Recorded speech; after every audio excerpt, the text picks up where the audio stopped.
program, just for a little background, N+T Asks was created to offer a supportive and proactive space for artists, cultural producers, community leaders, and the public in general in the face of the physical distancing and public retreat that we're all experiencing right now.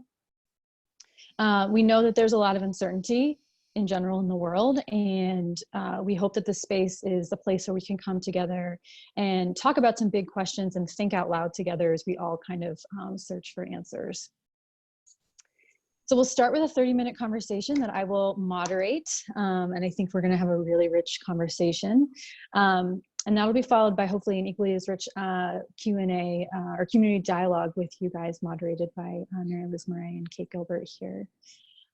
We do want to include your voices in the discussion, so if you, so please send in questions using the Q&A feature or the chat function, which I see a bunch of you guys using already. And Mary Liz will cue you up at the right time. We'd love to hear from as many of you using your actual voice or video as possible, so please don't be shy. Before we really get started, I just want to acknowledge that we're talking about care in a time of a pandemic, and that can bring up a lot of different feelings for a lot of different people. And care looks different for everyone. For us at N+T, empathy is really important and really the core of our work to create points of connection and understanding through public art. So again, when we get to the Q&A, we'd love to hear from as many of you as possible on what care looks like for you and for your communities. So I'll introduce our guests. First, we have N+T artist alum Stephen Hamilton. He's an artist and educator, and you might remember his accelerator project, the Founders Project, which reimagined BPS high schoolers as the founders of West African and West Central African groups, which was at the Bowling Building back in 2018. And we're also joined by Tiffany Cogell, an organizer and wellness advocate who N+T first met through Elisa Hamilton's slideshow project back in 2017. And we're excited to have these two together because they take a lot of care in the work that they make, creating spaces for people or caring for physical bodies. So thank you guys both for being with us. I thought to get started, it might be useful just to kind of ground ourselves in our physical places. If you guys want to share where you are joining us, from where you're joining us today. Where are you? So I am at my apartment / studio. This is where my whole life happens now. So, you know, my work, all facets of my work. So yeah, that's where I'm at. Cool. And I'm home, and home is in Dorchester. And in my home are my 4 children with me. So we've been sheltered in place and quarantining together, 5 of us in the home. So that's where I am. Great. And I'm at my kitchen table in my apartment in Fort Point in South Boston with my various shoe boxes propping my phone up. So we were talking a little bit about the other day about how this pandemic has really been kind of an individual experience for everyone. Not only are different groups of people experiencing this pandemic in different ways, some more seriously than others. People in different geographic locations are experiencing it at different times. So everyone's kind of processing it and kind of living with it in a different way. So I thought we could first talk about the steps that you guys are taking for self-care in your everyday lives now. Maybe Tiffany, if you want to start. Sure.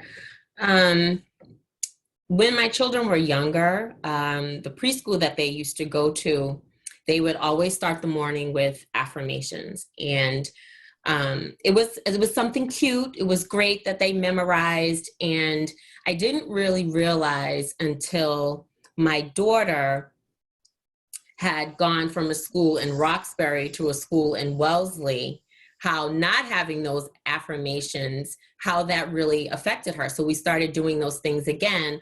And then right as the pandemic was starting, I had the good fortune to just something came across my timeline on IG, and there was a young woman who had posted her daily affirmations and like promises to herself, the things that she was going to allow herself to do and the things that she was going to question if she did them. And so like negative self-talk and allowing yourself to have questions, but to also let yourself think about, you know, how is this serving me? Is this going to motivate me? Or is this just negative self-talk that's not really based in truth? But so just being very intentional about the words that we say to ourselves and the voices. And so I started doing affirmations, and I tried to do them out loud, but that didn't work for me. So I recite them in my head every morning when I'm in bed. I have a ritual where I stretch every morning while I'm in bed. And so while I'm doing that, I recite those affirmations, and that's a good way for me to start my day. And it helps me to remind myself that whatever I feel and whatever I do, whatever comes and whatever my reaction to that, I have a right to that. And that whatever I'm feeling is the way I'm supposed to be feeing. And whatever I accomplish today is enough, because we have tomorrow, we have lots of time. And to not to judge myself according to the same markers that I've been judging myself as far as ambition and accomplishment and checking all those things off of my list, because this is not normal, even though this is, you know, what everyone is calling our new normal. This is not normal. And I give myself the leeway and the love and the acceptance to not expect myself to carry on as business as usual. So that's how I start, just to begin with for the day. Yeah, I think like this validation that you're talking about and just like recognizing where you are at this particular time is just so crucial to, and also recognizing like this is not normal. Like if, you know, we are living in a pandemic. Exactly. Stephen, what about you? Yeah, so like it's different for me every day, but like I think one of the things that since this has started has been more important for me is like checking in. So you know, I wake up, I make my coffee, I check in with people. So I usually end up checking in with my cousins or my grandmother or one of my aunts. And just like see how they're doing. I have a cousin that I'm really close to that I check in with often because I'm in Roxbury. Like I didn't say that earlier, I'm in Roxbury, and most of my family lives in Roxbury. So this cousin I used to see a lot because like they live close to me. I just check in with her and see how she's doing. And from checking in with her, I'm also checking in with my aunts and my other cousins and all these other people that I'm really close to. But I think it's really interesting that that's become so much an important part of my day, because it allows me to sort of, you know, I'm very much a solitary person. As like artists make these jokes like our lives didn't really, so for some artists our lives didn't really change that much with being quarantined. Like I'm very introverted. I like being by myself. My issues with the quarantine aren't very much about me being by myself. It's about, you know, the outside coming into my house. But that's something that really grounds me. And I think for a lot of people who may have difficulty and may feel very alone, I'm just checking in with people and hearing other people's voices and just realizing that even though we may not be physically in the same space as people are still there. So we still have access to them. Yeah. And do you check in with them over just the phone or video chat? So we check in over the phone. Like I call them. Also for older folks in my family, like they're not gonna be using like video chats. So yeah, I check in with them. They also check in with me. But yeah, so we just call each other. Something else that we talked about when we spoke earlier this week was just productivity in general, and how it feels like in some senses, there's been a rush to put our previous lives, to Tiffany's point, you know, talking about this new normal, like there's been a rush to put our previous lives just on the internet and on video. Mm-hmm. And that's not possible in this moment. We're living through a crisis, a public health crisis. So I'm just wondering if you could share, maybe Stephen, you could start by talking about a little bit about what productivity looks like for you, both as a teacher and an artist. So that's the very difficult thing about this situation for me. An interesting thing for me is like, again, I'm one of those people, and we had this conversation earlier, like whatever you're doing to cope with the situation is whatever you need to be doing to cope with the situation. So for certain people, that's exercising. For certain people, that's eating a bag of Flamin' Hot Cheetos on their couch. For certain people, it's painting. For certain people, it's, you know, binge watching Netflix. You know, whatever you need to do is whatever you need to do. Like, I'm not going to shame people for how productive or not productive they're being. For me, I love, art making is a therapeutic practice for me. So drawing, weaving, sewing, like I have a lot of different art practices that are very important to me. And that's how I deal with, you know, stress. So that's something that is very, very therapeutic for me. So me being able to do that is me coping with this situation. So I know that if my mindset was, I need to do this to fit a deadline, or my mind frame was like, I have all this time, I need to be doing this, I wouldn't be, you know, I wouldn't think about it that same way. So right now, what's really helping me is like thinking, okay, I'm gonna do what feels good right now. I'm gonna draw what feels good. I'm gonna paint what feels good. I'm gonna do what feels good for me, like in this moment. I think the largest difficulty for me has been productivity in terms of my job, because as a teacher, I'm also have responsibilities to students. But then again, also thinking about, and we were talking about this a little bit earlier, you know, this is a difficult situation for them as well. This is also a situation where, you know, students, like people are dealing with this in a lot of different ways. So trying to recreate a curriculum which creates space for them. So like, I'm not going to hold you to these toxic ideas about productivity and what you need to be doing while all of these other things are happening, while, you know, your emotional and physical state may even be like very precarious at the time. So, you know, in doing that, I'm also trying to spread that and try to encourage students to do that too. It's like, there are things that you need to do, but you need to prioritize you. And this making needs to, it doesn't need to be on a schedule between this hour and this hour. Like, I want you to feel free and open to like, let that be part of the therapeutic experience of creating art. And can you tell us about the drawing behind you and how you created that? Oh, so like, this is, I love talking to friends, and I video chat with friends. And I was video chatting with a friend of mine. We were doing like drawing online, and I was drawing this, and he was drawing works in his sketchbook. And I have other friends who are artists, and we're just getting together and we're just like drawing and like making things. And that's like a really like fun, it's like, it's enjoyable to have that experience of working in the studio when we're all in our individual studios. So that was something that was really like just a fun thing to do. It was just like nice to have a good long conversation with a friend of mine and create, and us both be in a creative, you know, space. And I feel like making can be that.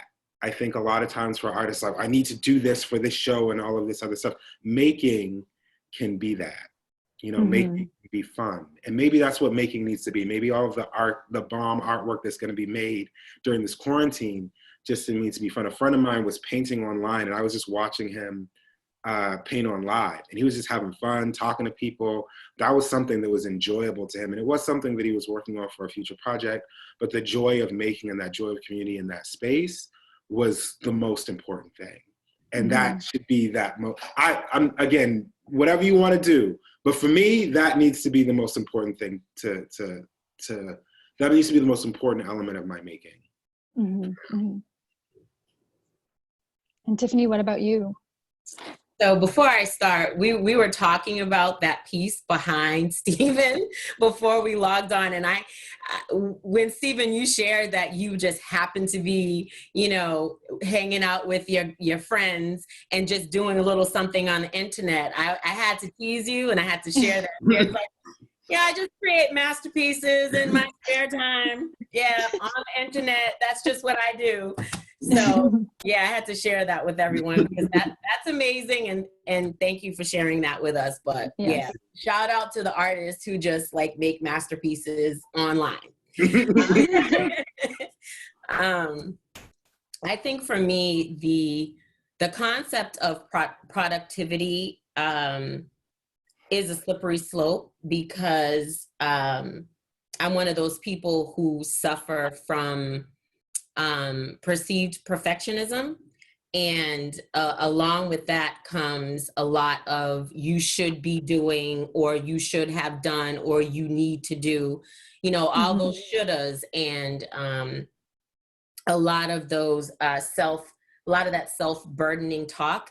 And so I'm constantly having to be like, rewind, no, like you can't do that in this space because that's so harmful. It's not going to serve you. And as I mentioned, I'm fortunate to have all 4 of my children under one roof. And so while that takes a lot of the worry away, because I know that we're all safe, just imagine 4 children in one house from 13 to 31. So there's a lot going on. And just sitting at my computer and working from home is a lot different than it would be if everybody was at work and school and I'm sitting at my computer working from home. And they're also homeschooling. So there's questions, and then there's also reminders, and I've got to check in and make sure that, they're not engaging in too much screen time, and they're not on video games. And I've got to check and see, what are they doing? What kind of content they're taking in? So that takes a lot of energy while I'm trying to work. And so for me, I have to prioritize what's important. So when the kids are on their computers, and if they're not necessarily at the kitchen table, and they're in their rooms, then I have to prioritize keeping, one mental mind eyes on them to make sure that, they're getting their assignments in. And it also means I have to schedule what I need to get done for the day or the week, and to some degree have some structure around that, however that feels to me. Because even though we don't want to be regimented and not be soft and kind with ourselves, for those of us that are working from home, it's working and it's a job that we still need to maintain. So we need to be productive, however productive looks to us. So for me, it's easier to say, rather than day to day, this is what I need to get done for the week. And I'm not holding myself to needing to be at my computer at 7:30 in the morning, which is normally when my day would start in the office, between 7:30 and 8. And I'm not working until 3 or 3:30 straight, and only leaving to maybe grab lunch or make something for the kids or use the bathroom. I'm not in the office. I'm at home, and I don't want to feel closed in like that when I'm at home, sitting at my kitchen table, when I have familiar things around me that are supposed to feel like a sanctuary, right? And so looking at what I need to get done for the week and saying to myself, I could probably split however many hours for this project into 3 or 4 days. And maybe on Friday, I won't work until 11 or 12 o'clock, because I'll get up and have tea, I'll talk to the kids, or maybe I'll sit in front of the window and just look outside and do nothing, or maybe I'll read. But it's up to me. It's what I decide to do. Maybe I'll meditate or stretch or whatever the case may be, but not having it be so regimented, but still following a schedule and understanding what I need to get done. And as long as I get it done within that time frame, that's okay. So productivity to me has become more of an abstract expectation rather than a hard expectation as to, you know, you need to be sitting at your computer from 7:30 to 3:30, because that's hard, first of all, and it's not serving me or my children. When I'm working and I'm trying to focus, don't ask me any questions that you can't figure out for yourself. So yeah, so I would rather break that up into more bite-sized pieces.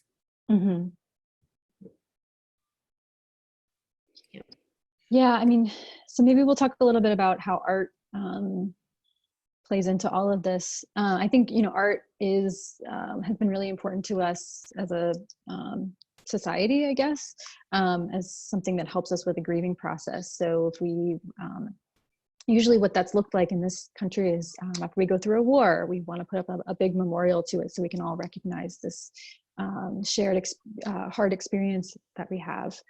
There's not a lot of examples that we can look to of examples of memorials to pandemics that I've seen. You know, certainly like the AIDS quilt is a good example. And I'm just wondering how you both, I mean, Stephen, you talked a little bit about this in your need to just make without the maybe pressure, but how are you guys, what kind of art forms do you hope to see come out of this pandemic? And how do you think that art can help us as we grieve what we're going through? I think for me, in terms of the art that I hope to see that comes out of the pandemic is, you know, when you're in these sort of difficult spaces, you can't help but be a bit reflective. And the reason why is because like you're, for a lot of us who are fortunate enough to be at home, you're at home. A lot of people are either by themselves or they're with like close family members and like loved ones. And you have to be in a situation where you have to be very reflective. I mean, in that space of reflection, you learn a lot about yourself, and you also learn a lot about like your place in the world. So I'm excited to see what people create in response to that reflection. So, you know, we live in a space where there are so many, I don't want to call them distractions, but you have so many opportunities to sort of like remove yourself from yourself. You have so many opportunities to like not have to think about all of these different things. And because we're in a space where we're forced to do that, we're in a space where we have to do that, where we have to be reflective. We're also in a space where we've become very hyper aware of like the world. So like everything's sort of like shrunken in, but it's also expanded out because we're like going through this experience all in different ways, but as like a world, as a planet. I'm really interested to see how people respond to having to be that reflective. I know for me, like having to be in my head can be a good thing, but it also can be like a little bit of a scary thing too. If you have to sit and you have to think about all of these things. I know also for people who are in more precarious situations, I know unfortunately for a lot of artists, like they're unemployed right now, you know, and you have to be in spaces where you're really thinking about what the next move is going to be, and really thinking about like, you know, what your livelihood is going to look like as a creator. But like being in that space, even though it's very difficult, I'm really interested to see how that manifests. You know, so like I'm expecting, what I'm thinking is going to happen is like once this is all over, people who are creating work are going to find something new about their process, and they're going to find something new about themselves. They may be creating work in a different way. I feel like a lot of people's work is going to change, and it's going to evolve. And whether that's from positive experiences through that or negative experiences through that is going to be different from person to person. But I think that it's going to impact like how people make work, and also how people think about their work.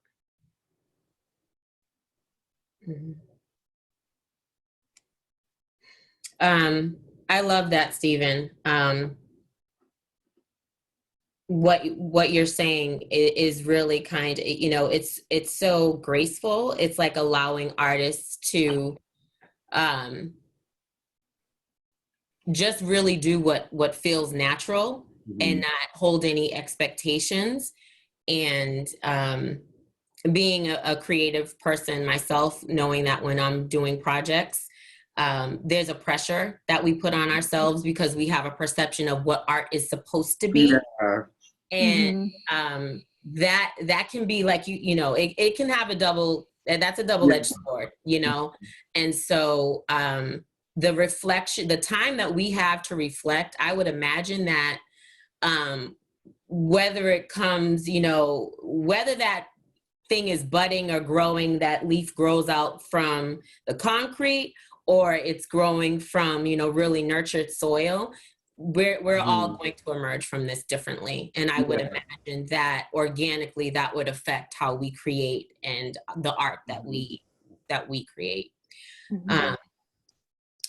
For me, I've been also doing a lot of reflection. I don't think any of us are going through this without doing a lot of reflection. And I've been thinking a lot about, the world and the changes that I'd like to see, but in a more tangible way, not like we are the world and wouldn't it be wonderful if we just all embraced each other and were inclusive and encouraging and supportive. But what are the things that I can do that are within my power to change maybe the way I think about things or the way I do things? Is there another level of grace that I can extend to someone else that will make a change in me, that will cause how I maybe impact the world or treat someone else? And so I've been thinking a lot along in those veins. And as far as like actual tangible creativity,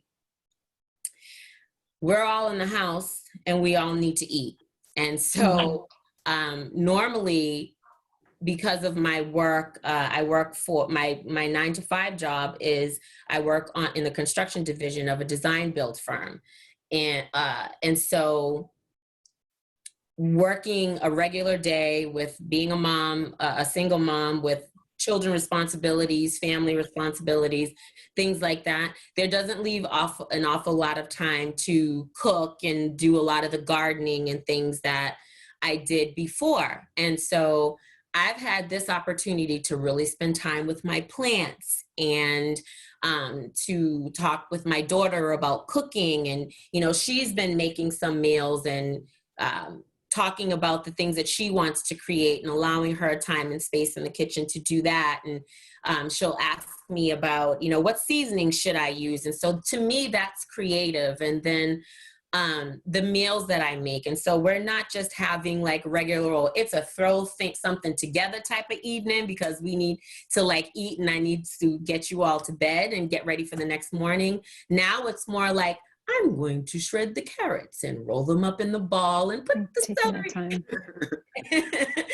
So taking time and making it look pretty and just appreciating the art that goes into cooking and, the love that goes into cooking and, some of the root vegetables and the celery and those things that, automatically seed themselves.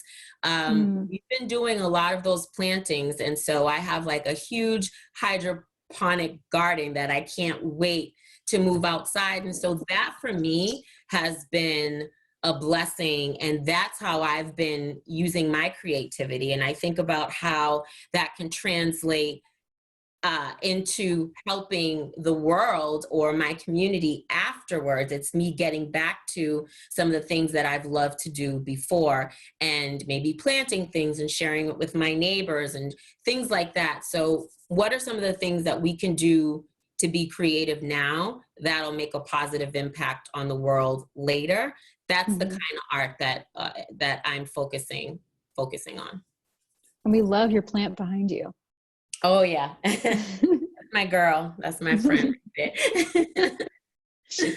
Well, I can't believe it, but I think we're 30 minutes in. So I think Mary Liz just came on to tell me that it's time to take some questions.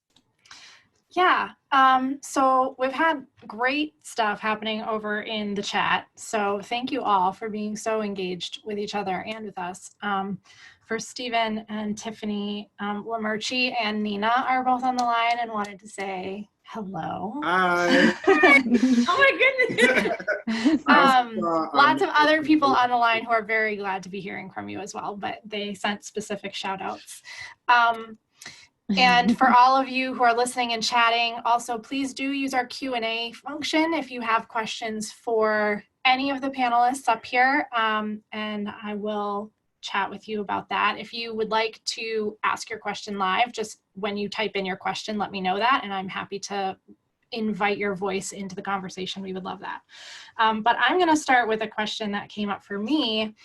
We've been having this great conversation about personal care and what that means right now, but I'm interested to hear you guys and your thoughts and your observations at this moment based on the different positions that you hold. So Stephen, you're an artist, you're also a teacher, which we heard you talking about at the very beginning of this. And so that's, you know, another set of folks that you are in regular relationship with. Tiffany, you have your family, you have your coworkers, you have people in your community. And so I'm wondering what you're seeing, what you're processing about caring for our publics. So who your publics are and our public spaces. And so this doesn't necessarily mean like public care in terms of what our public officials are doing for us, although if you had thoughts on that, I wouldn't tell you not to share them, but not only caring for ourselves, but what's needed and what you're finding challenging and also engaging about caring for those people who are outside of your immediate household, which is where most of us are focused most of our time rightly right now. And Stephen, I would love for you to start since you were sort of sharing this at the beginning, but we don't have any of it. And people were trickling in. So if you could start, but Tiffany, I would love to hear from you as well as somebody who's really active in your community, sort of what you're doing. So like, as for being an instructor, like when this all sort of started, I just sent out an email and a lot of other instructors. So I'm part of a group of instructors at my college who also do work with special segments of like the student body, special segments of first year students in the student body. So we all were just sending out emails saying like, first off, like, are you in a safe place? Do you have access to a computer? Is it a stable place? Do you have like food? Do you feel safe right now? And then what I tried to do is I tried to, again, I think the balance, which is difficult for a lot of teachers right now, and I'm very fortunate because the people who I'm working for have given me a certain amount of freedom in terms of how I work with students. But what I did is I just explained what the base expectations were for the class going forward.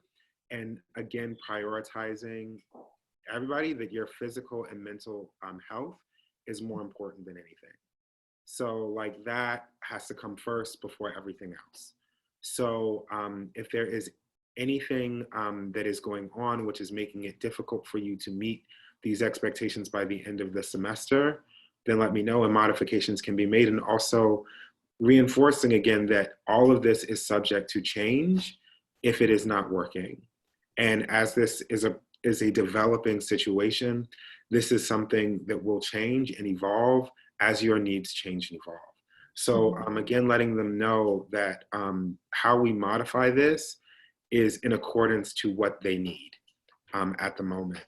And I think that that's something that's really important, I think, for everyone who is working with other people. It's like, you have to take into consideration that how you are dealing with this, how you're processing this is not the same how everyone else is processing it. Your situation is not everyone's situation. So how are you building in accommodations and care and flexibility when you are somebody who is working with people, especially people who are coming from very, very different backgrounds? And I think that that's something that a lot of college professors are realizing now, is that when you're at Mass Art and you're in the classroom, you are seeing them in a controlled space. But now you are seeing them in their homes, in their homes. For some people, that's rural Vermont. For some people, that's like, you know, a third floor walk up with 5 or 6 brothers and sisters, you know, and other places it's like, oh, I had to go home and I had to help my mom and I had to work, you know, so I still have to work, and then I still have to come and do this work. So how are you have to build in that flexibility, and you have to be really honest and real with yourself. You can't project an image of normalcy, and you have to set that from the jump, that this is not a normal situation. This is not an easy situation.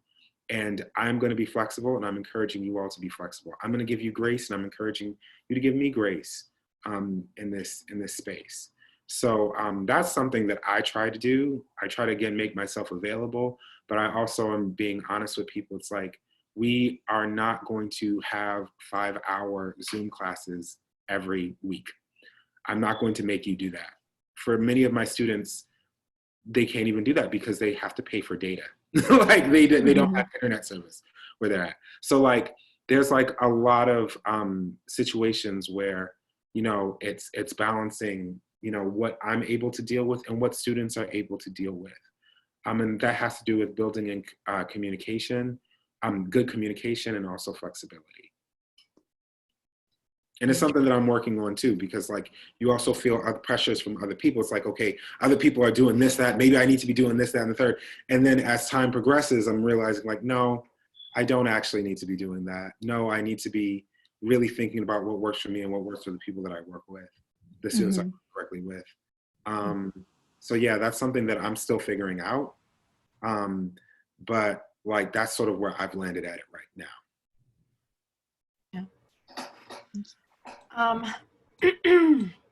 I'll direct this question to Tiffany first, but Stephen, I would love your thoughts on it as well. And we've seen a lot of reporting in the last few days, mostly coming out, including this morning in the Globe, about Boston specifically, about how the impact of this pandemic is highlighting existing inequities for African Americans and other brown people in our communities in terms of access to healthcare, access to food, access to all kinds of things, as well as just overall health outcomes. So, you know, we're starting to see that health outcomes are worse in our African American communities especially, but also in other brown communities. And so Nina's question is, how can artists transform this? But I would also love to hear like how people who are, you know, grassroots community activists and who are community networkers like you are, Tiffany, can help transform this as well as artists. So Tiffany, I'm gonna throw this one to you first, but then Stephen, I would love you to weigh in on the artist part of this question as well. Yeah. So when we're thinking about let's talk about the reason why we're all quarantined. And that's because we are experiencing a pandemic. So the world, everybody in the world is literally in danger of contracting a horrible virus that could potentially kill you, or that you could carry and spread to someone else and kill them. And so that's caused us to be all in a very precarious situation. You know, I call it the Twilight Zone because this is what movies are made out of. And so when we think about that, this is so health related. I've been talking a lot about how this virus has blown open the holes in equity and the lack of equity in almost every realm. And we are seeing that folks that are in under-resourced areas, and particularly Black and Brown communities, are getting the brunt of this. And it's for obvious reasons, but let's talk about those reasons. And this is so important. This is something that we've actually been discussing at Omont Plum, the architectural firm that I work in. So the jobs, the jobs that most folks hold in Black and Brown communities are based in the service industry. So they are the grocery store workers, they're retail workers, they're delivery folks. They're people who provide others with services. And it's the people who hold those invisible positions because they're always in service to us. And now, you know, they're our MVPs. They're the ones that are keeping this world moving. They're the ones that are allowing us to continue to be able to access food. They're the ones that are allowing us to be able to sit in the comfort of our own homes and order off of these different online platforms so that we can get goods and services delivered to us. But meanwhile, they are out in the open, exposed to whatever. And so that's one way that's one reason that we are seeing so many Black and Brown folks being hit by this. And I also want to say too, when you add that reality onto the fact that there has already been systematic and generational trauma, there is already mental health issues in Black and Brown communities that are not addressed and worked through maybe to the same level as more privileged communities. When there's a lack of access or transportation to health care, all of these things are compiled. Not to mention that we're seeing a higher infection rate and a higher death rate because, you know, the lack of health care is just staggering. There are so many people that don't have health insurance and don't have any real means to, say, for instance, you feel like you're having, you know, symptoms. How do you go about getting a test if you don't have access to internet, or if you don't have somebody that can tell you these are the steps you need to take other than just, I need to go to the emergency room, or if these are the kind of symptoms that you're having, this is what you need to follow through and go and get yourself help. We're hearing that folks that have had symptoms have not had access to testing.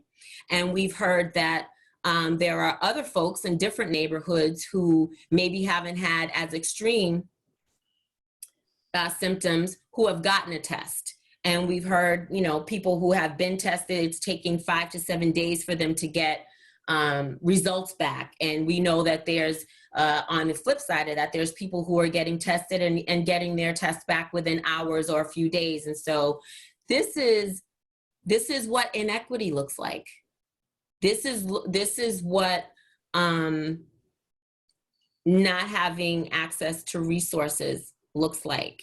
And I don't know how else to talk about this subject in other than a very transparent way. And it's very sad, it's very troubling. But we've got to focus on this and figure this out, because as far as I'm concerned, we're looking at what could possibly be for, you know, genocide for incarcerated populations, for Black and Brown populations, for the indigenous populations, for immigrant populations. This country has been quite accepting of situations of genocide for minorities, as we call them. And so that's something that we really need to focus on. And I believe that this pandemic and these conversations that are causing us to reflect on these things, I am hoping that that will translate into action, or at least thought with intention to act on it after, you know, we're looking back at this pandemic behind us. I think that care can also be considered as power, the power that we have to care for ourselves, the power that we have to care for others. There are so many opportunities for us to care for others in as much as we possibly can. There are a lot of homeless people right now who we could donate $5. We could write notes. We can write emails. There are women who don't have feminine products. There are a lot of different things that we can do to extend grace and care outside of our homes that are going to benefit other people. There are so many different, I mean, there are people who are making masks for our healthcare workers who we've obviously know what they're faced with. So there are multiple opportunities for us to extend care for the people who aren't as privileged as we are to be able to quarantine at home in a comfortable place with the food that we need, with the resources that we need, and with the access that we need. And as much as we do need to take care of self and give ourselves permission to do the things that allow us to feel better and get through the day, I think we'd all be remiss that if we only existed in that paradigm and I'm only going to do what's good for me, because that doesn't work for mankind and the wellness of the world. We also have to take some time to think about people that are not as fortunate and as privileged as we are. And for me, I can only speak for me. That for me has been a source of deep sadness. And for me, the only thing that I can do is to focus on some things that are within my power to affect change. And that is donating where I can, giving, you know, canned goods or feminine products or whatever it is, to be able to say that I'm doing something for someone else. This is not anything for me, but I'm reaching outside and I'm doing something for someone else that they possibly couldn't do for themselves, because that's my responsibility as a human. Mm-hmm. Thank you, Tiffany. Yeah, I agree with you 100%. You know, there definitely is a need for us as people to think also outside of ourselves, and also just highlighting the long-standing disparities that exist between like communities of color and white communities in Boston, and just also just like reiterating that these are systematic issues. So like as an artist, like thinking about ways in which I can help or ways in which I can contribute to this, you know, I don't want to seem fatalistic, but that's something that I'm still struggling with, because like these are ingrained into the fabric of our society. This isn't, you know, we had a pandemic and all this like bad stuff just started happening. No, this is the product of the society that we live in. Like this is the nature of the society. It's built into the bedrock of our society. And if you want to change that, like things have to be broken down and rebuilt new. You know, if you're thinking about, again, like the problems with like the spread of this virus, and also like the communities that are affected most by it in terms of like deaths, like disparities in healthcare and everything like that, it also has to do with apathy. So like, if if people look, and I'm encouraging people who go to schools, especially students, I want you to look at who's serving your food. I want you to look at who comes in when you're in the studio late, who's cleaning the studio. Yeah. All of those people like are from certain backgrounds, you know, and how are they protected in their job? And like also thinking about like people who were refusing to quarantine after traveling to other countries and testing positive, who that really affects. You know, it's people who are cleaning your office spaces. It's people who are serving your coffee, you know, and that apathy is like at a micro level, but it's also like at a larger macro level. And even though I fully support, like if I had a sewing machine here, I would probably be making masks and doing what I can. And I think that that's very important. But also thinking about, like, we live in a nation where these materials aren't readily on hand for our health workers. You know, I donate to GoFundMes. I've been donating to GoFundMes and people all over. But at the end of the day, like, we live in societies where, you know, multi-billion-dollar companies are doing GoFundMes for their employees because they're not providing them vital services. And it's the same for certain institutions of higher learning that have, like, very large endowments. So again, these are systematic issues that we have to address. And the only way that that's going to really change in any permanent way is if we address those systematic issues. Like, you know, everything that we're thinking about right now is important, and I think that we should do that, and I think that it's very important to address those issues now. But, you know, like, when this is all over, hopefully people don't have amnesia about, like, how bad it got because of those issues. You know, once it gets to the point where, like, certain people are able to return to certain levels of comfort, I'm hoping that people remember, like, the reason why it got that bad is because of the way that the system exists, the way that it's structured, that this is built into the bedrock of our society, and what it really looks like to change that. So I'm still trying to figure out what I can do as an art maker, as an artist. I'm still figuring out how I could do that as an individual right now. I don't have the answer to that right now.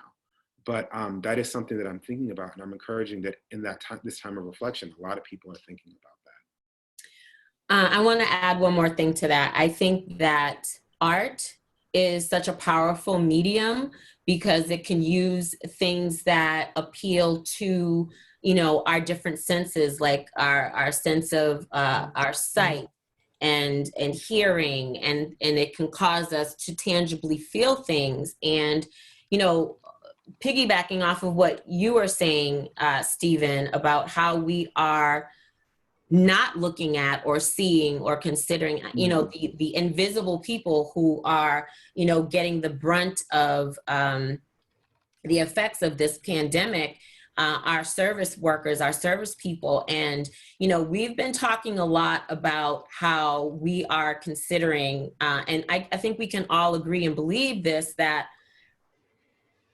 our ambulance workers, the EMT, the nurses, the doctors, people in the healthcare, they are heroes for what they're exposing themselves to, and they're keeping people well. They're tending to sick people.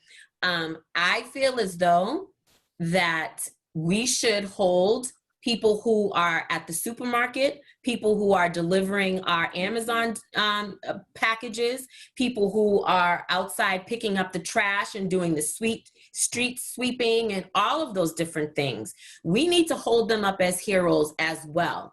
Imagine what this world, our community, our little tiny place that we exist in, what would that be like if you went to Whole Foods and the doors were closed when it was time for you to go to the supermarket?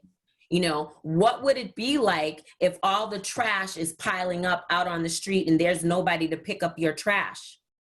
So those people who are leaving their homes every day, risking their health and the health of their families, those are heroes as well.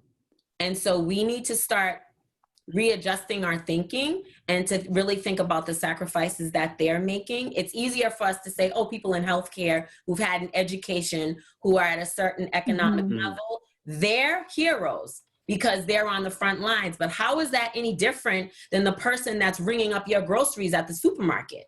They're on the front lines as well, and they don't have PPE equipment. They don't have the protections that the bus drivers. We've heard that bus drivers are being affected at an alarming rate. So we need to start rethinking about how we view status and importance of, you know, our service workers, because they're just as important, as far as I'm concerned, as our nurses and doctors and firemen and policemen and things like that.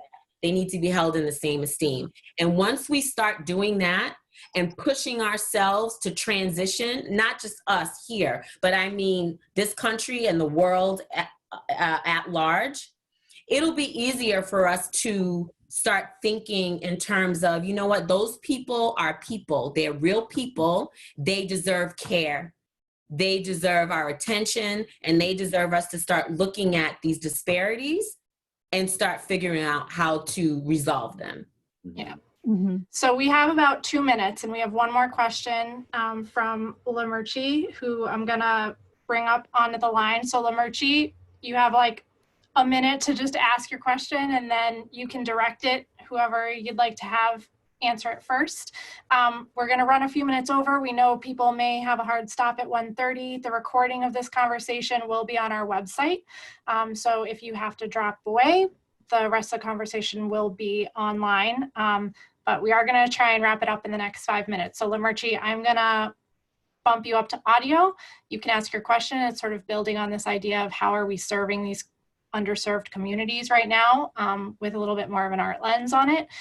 And I know that there's a question from Anita that we're not going to get to, but I'm going to talk to Kate and Leah, and we're going to see if we can answer it on video at a separate time and post that as well. So I didn't forget you. So Leah, go for it.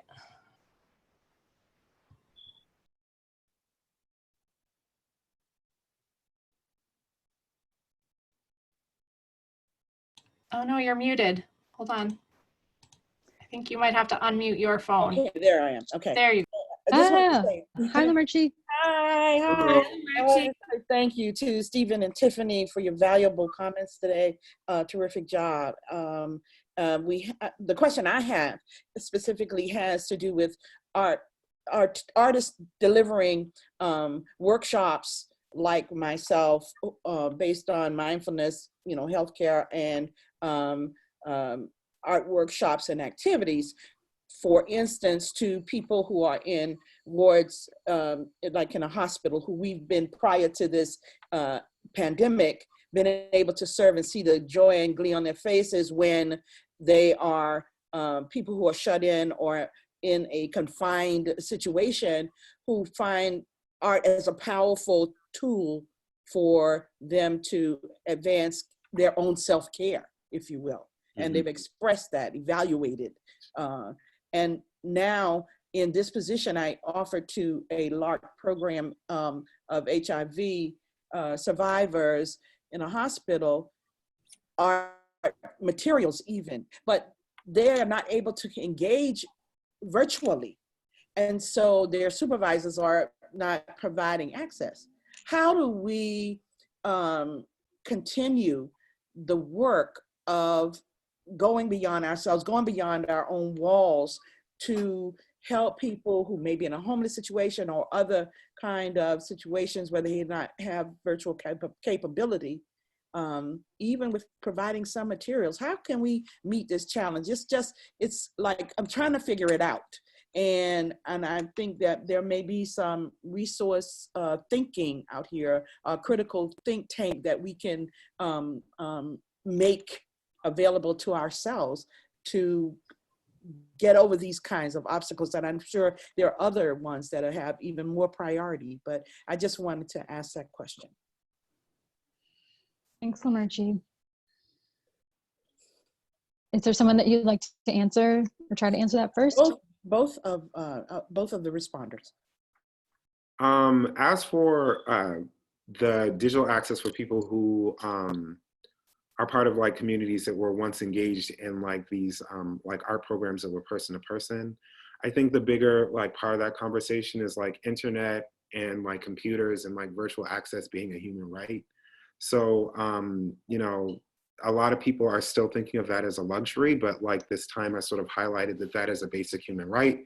300 years ago, electricity wasn't a basic human right, but now it's a basic human necessity. So, that the thinking around that has to change. So if we begin recognizing that as a basic human right, then it would be easier to advocate for specific like spaces that are, like community spaces or spaces for like homeless individuals and like people who are like in issues of extreme like destitution, like having access to internet. So one thing that I think about is, you know, again, like understanding that there are far more pressing issues, but like if you're thinking about running like some sort of like virtual programming and art making or virtual tutorials that are on YouTube or like on Zoom, you can access that if you have a smartphone. So what does it look like if everyone has a smartphone? And for right now, companies like we're giving people free data. So like you have free like basic internet like during this time. Not only is that valuable in case like you need to get in contact with somebody, like if in emergency situations, but that would also allow you to run that programming virtually. So, you know, what does that look like if people are able to petition for that, like people having access to smartphones and then people also having access to free internet during this period of time. Now, I do know that certain internet providers are saying that they're not shutting off service.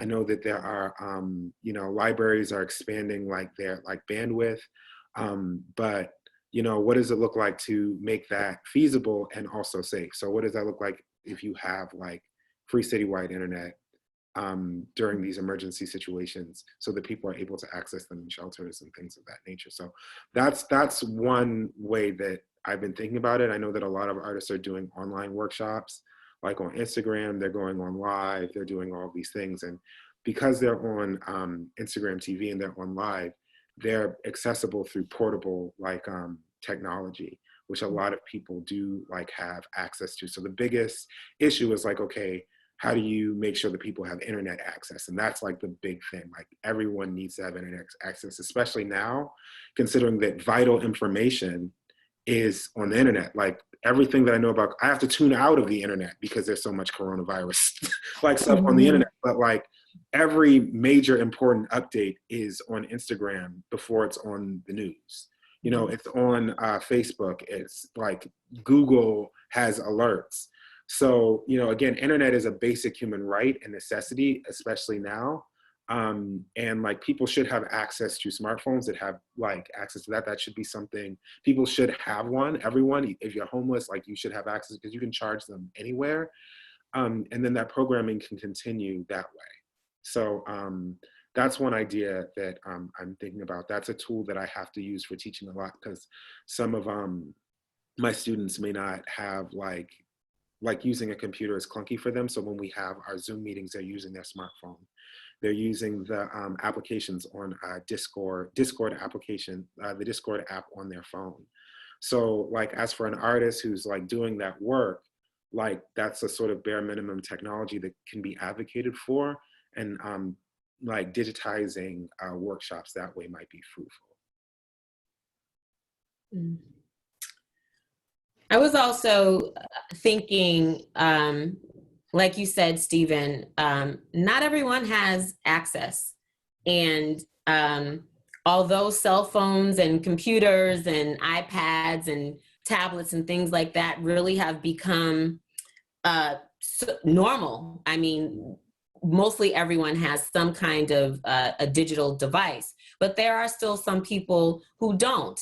And even the people that do have devices, maybe they don't have enough bandwidth, or it just doesn't have the capacity, or they only have a certain amount of minutes or hours that they can get online. And so when we think about these populations, particularly homeless people or people in shelters and things, I think that it may fall back to just brass tacks, basic grassroots organizing, and artists becoming organizers and reaching out to shelters and reaching out to, you know, orphanages and reaching out to organizations that service these populations, these people that we're talking about who don't have access.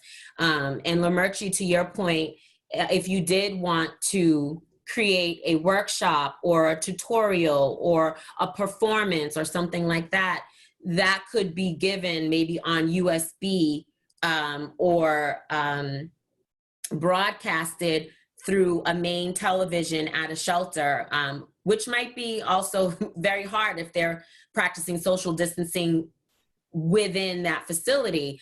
But sharing your art in ways and giving it to the institutions so that they can then share it, whether it's digitally or through a computer or something like that, because reaching everyone person to person is a little bit harder when you don't have a device. So how do we share with people who don't have, you know, the digital access that we have? And a lot of those people are homeless people in homeless shelters or in orphanages or things like that. Maybe it's reaching out to those organizations and working with them to try to get that to those people who don't have access. Yeah, I think that question about Nina, when Margie put it in the chat, she said, we have to take it to the streets. And even that's a little complicated right now because we're not necessarily supposed to be. Like, what does even that look like? And, you know, partnering, and there are some local businesses that have like curbside pickup set up. Like, can you do a curbside art supply pickup with a local business and donate the supplies? Or like, what are the different kinds of ways where you can make your materials available to folks who either don't have access or need to limit their access? Like, we all also need, like, I think having tangible stuff to do also is valuable right now. So, but yeah, how do we work with the organizations who are putting things into motion to serve people is a good way to think about it. All right. I know we're over time. This is such a rich conversation. And I just want to say thank you so much to Tiffany and Stephen for joining me today, for talking earlier this week. Thank you so much for being here. I also want to thank NEFA's Fund for the Arts and Boston Foundation for ongoing support of Now and There, and for generously helping us produce this series.